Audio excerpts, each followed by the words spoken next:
So yan guys, good morning po at kami po galing kala Ate Madel, asawa po ni Kuya Windel. Yung sa truck po, tatay. Tito, kami po yung nanghingi na ang gulong panlagay po namin sa aming bubon. Ba ay dali na ng Ate Huya ang ang gamasin. So ayan na po namin nang maiilagay ito sa aming bubon. At yan po, amin ang babakudan. Ngayon po ay magbabakod na sila tatay. Sila ate po ay alas 6 ay nandito na uli. At nakapagsiga na uli ang Ate Huya. Yan na lang po ang gamasin po ay kakaunti na. Ba't nga ate Hani may mga manok?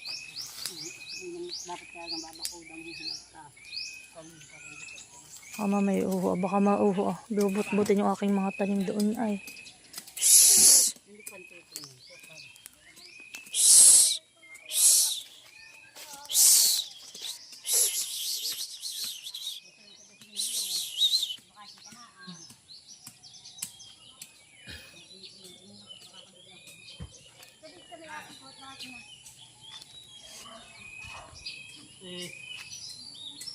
Magtatabak. Bago mo ang barita.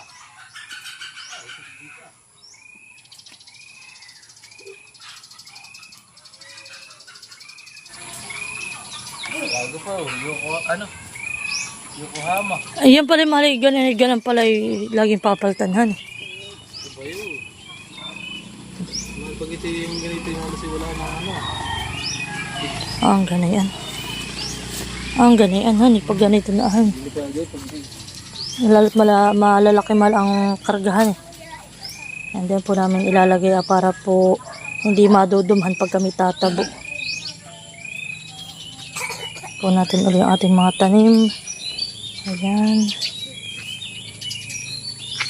kasi itutungtungan ng matitibok na lupa ha, yung ganyan Bakit yung tinungtungan tapos.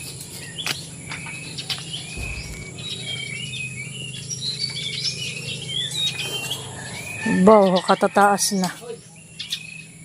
Pagkakaligay ka ba ka? Oh, Ay, dumutitin mo sa ganang mga tusa. at doon po nalang sisigan. Kaya para mga matay mo. Sige po.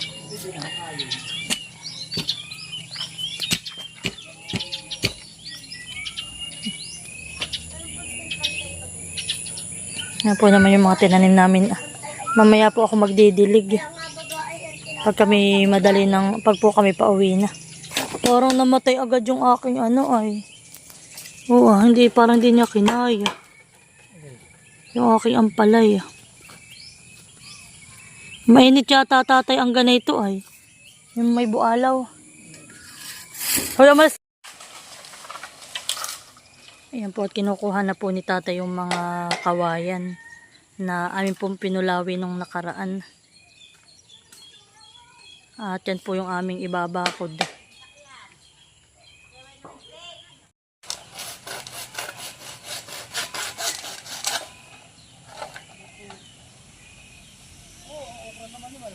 Ayun tatay panghulip ko.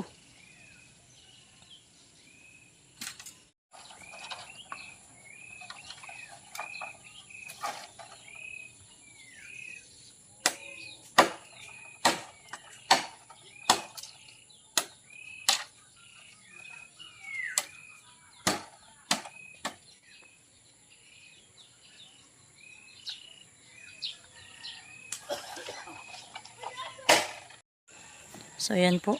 At naikabit na po ng asawa ko yung dalawang Pantay yan eh. Oh. Parang nalibil.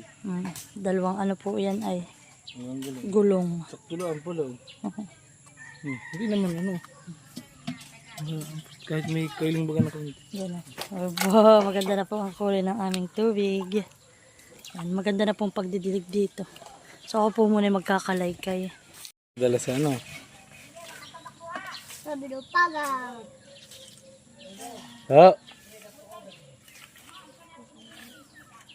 Pag magbibidyo na naman po tayo.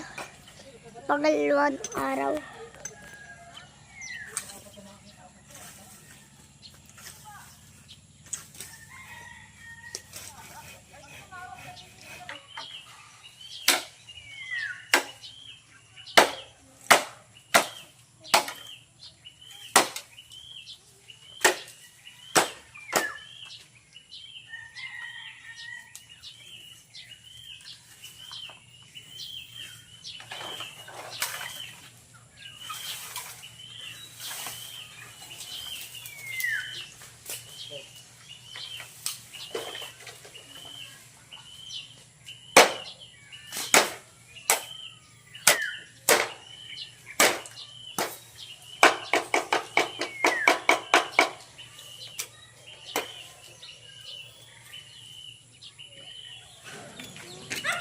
Yung po si Daddy po, may kawayan pong dala.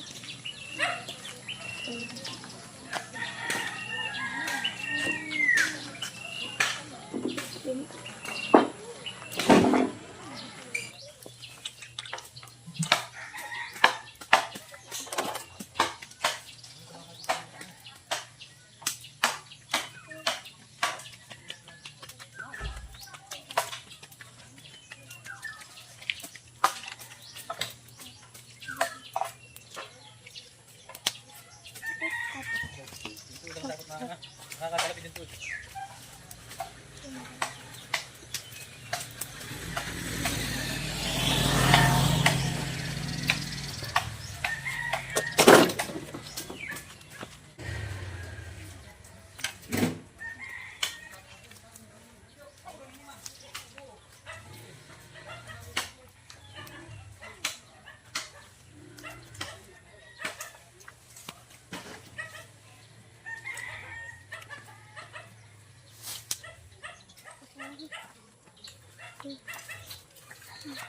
Emang guys.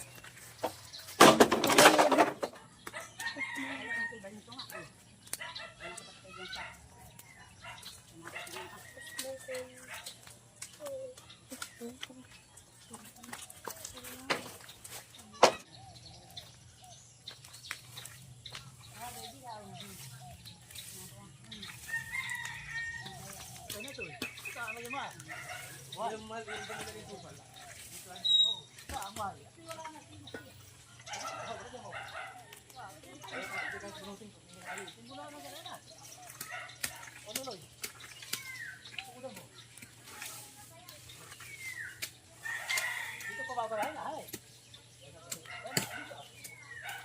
Dito pa babarahin na. Saka ba yung patatay ho? Isa pang uto.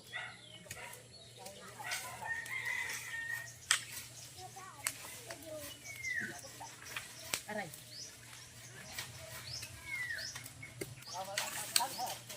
Kasama niya lang. Sumapat ko dito. Agawa ng bulo ng kawayan. Ako nga, anay. Malay ang mga mata ko. Kakati. Makakati mga ganay ko. Bulo nga ng kawayan. Kasi baga ko nagsisigay.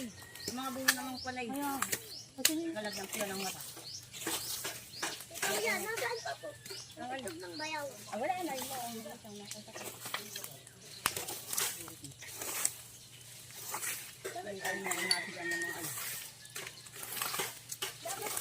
Sabi nga ito yung hali ang hini. Kami maga nagising. Eh, sininiman yung manya naman. Abay, yung tarira, nito nga. Alas 4 pala yung nagmamanyan. Abay, init naman ng hapon. Sini pa balik-balik ko at nilang pamaga, kaya kami siguro pinanghali din. Dapat ay gawang ko, tiyak kain ko pa yan. Ang kanin.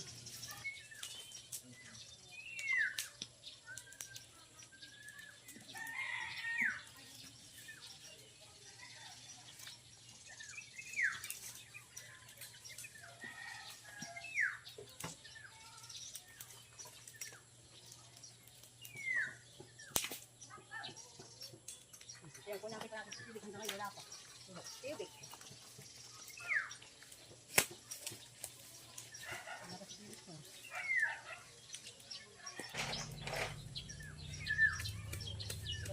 Sabay ko pala sa dito.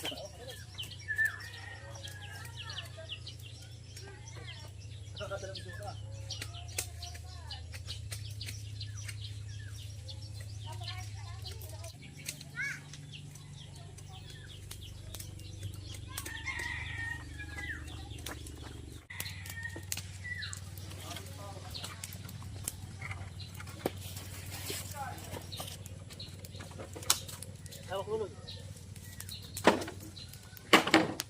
Pwede ba tayo? Hawak ka na. Sabi ko.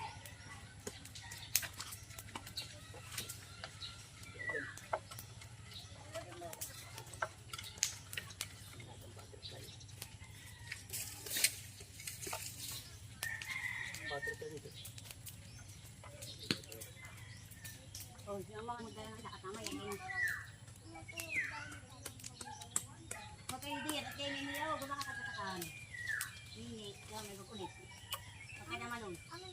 Mako na mata mo.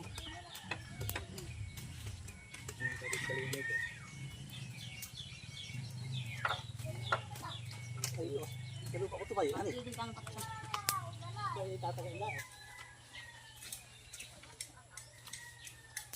Yun.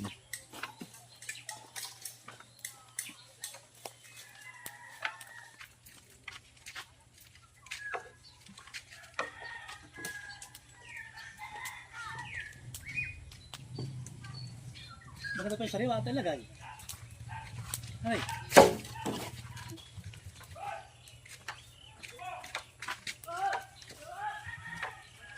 Ayan. Wala tayong...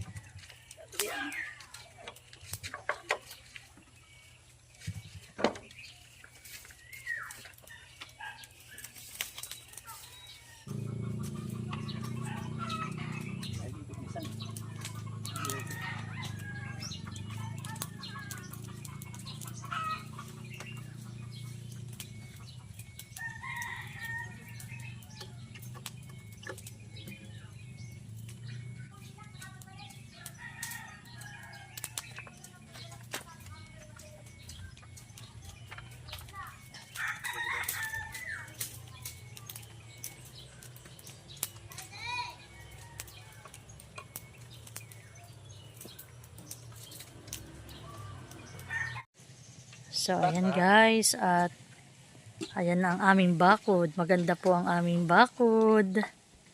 Ayan. So, ito pong... Oo, oo. Ito pong mga kawad na iyan ay yung mga sobra namin sa bahay na po kami nagpagawa ng bahay. Linis na po dito.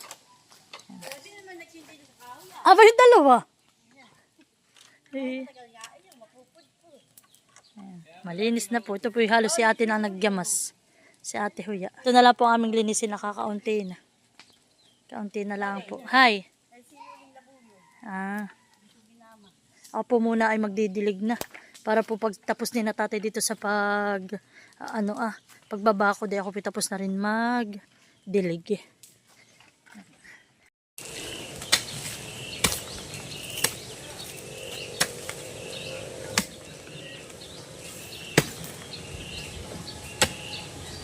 So, yan po, kami ay nagagapo na para sa aming mustasa at pechay.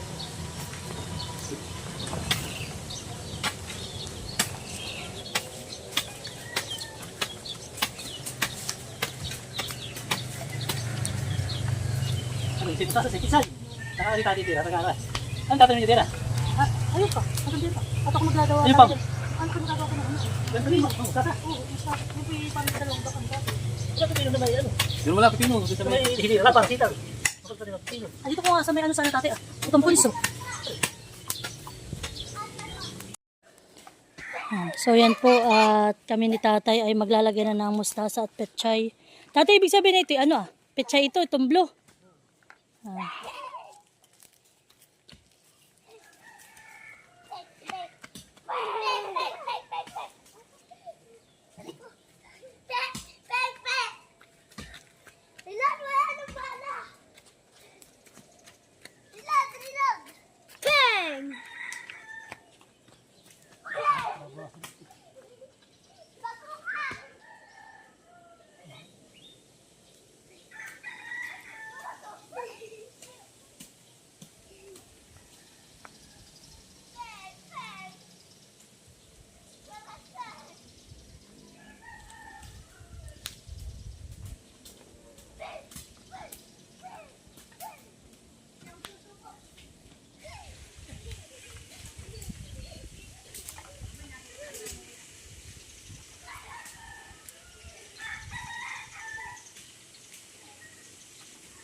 Isa mustasa.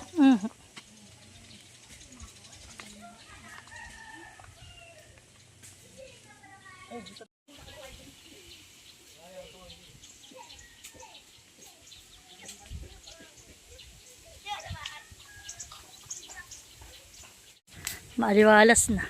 Mahal, pwede na tayo magtayo ng upuan dito sa may puno ng nara. Hane, pahinga, ate Huya, pahingahan natin dito, hane. Malala mo yun, yung parang ano lang, yung parang kahoy lang na ilalagay mo dito Yan, si Mahal po marami nang nahukay ng mga ugat.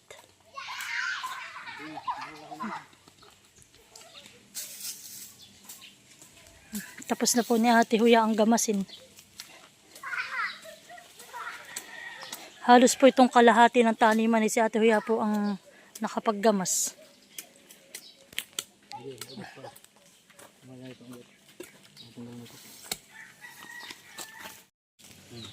Ito po, kababa lang po na itong puno ng papaya.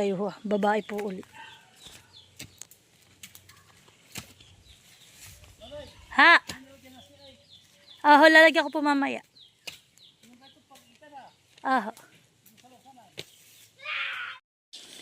So, ayan po, at lalagyan lang po ni Mahal ng mga siit. At ano po ay marami po ditong manok. Baka mamaya po kalkalin yung aming tanim.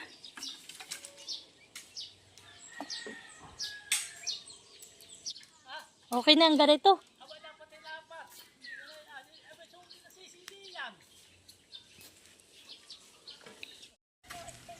So, ayan na po at may bakod na dito sa aming harap.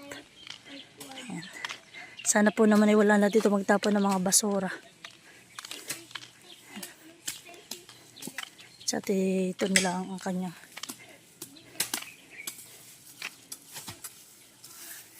Malinis na.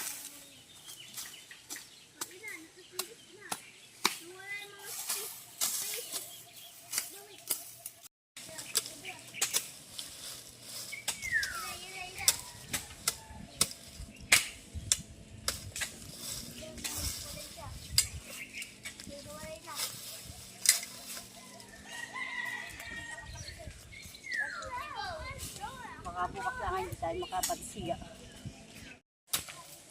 So, ayan po at si tatay ay nagagabon. At nagdagdag po si tatay diyan ng kamuting kahoy.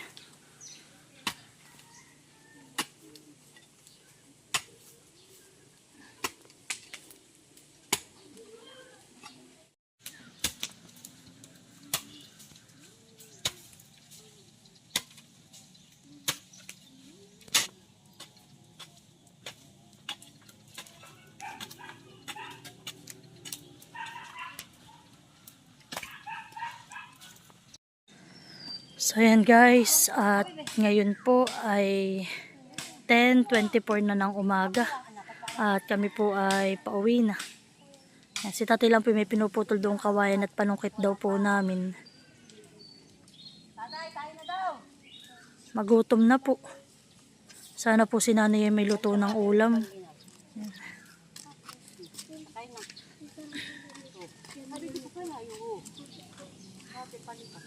Papalipat ko yan bukas.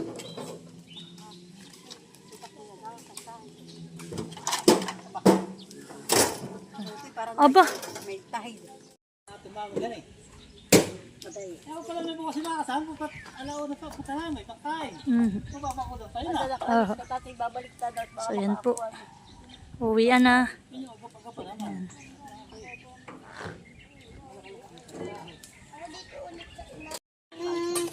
So yan guys, tayo po ay kakain na. Pagkagaling po namin sa sa taniman. Ulam po namin ay sardinas with kidja. Yan, nakakagana. Hi. Tapos meron kaming tulingan, meron kaming isdang bukwit. Tulingan. Kain na po. Lalagyan ko ng kauting tuyo. Ano?